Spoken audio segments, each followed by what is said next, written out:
The overall goal of this patient-derived glioblastoma 3D microtumor culture system is to enable high-throughput drug testing with a corresponding molecular profiling assay, such as Kinomic testing.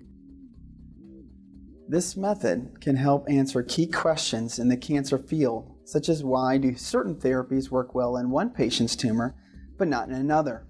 The main advantage of this technique is that it provides a miniature yet realistic tumor culture system suitable for therapy testing.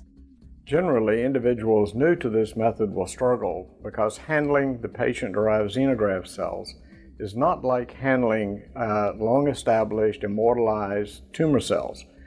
This is due to their fragility and sensitivity to changing cultural conditions. Visual demonstration of this method is critical, as the microtumor generation steps are difficult to learn through description only due to their unique and complex method of production. Demonstrating the tumor disaggregation procedure will be Catherine Langford, the senior technician and lab manager in my laboratory. Demonstrating the microtumor generation and drug dosing procedures will be Rachael Shevin, a technician in my lab.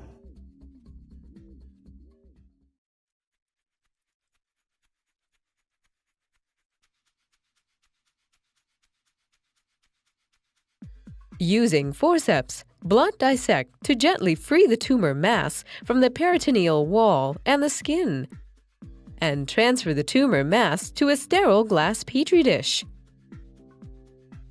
Then use a sterile scalpel with a number 11 blade and sterile semi-curved forceps to debride the tumor tissue of any necrotic tissue and membranous host connective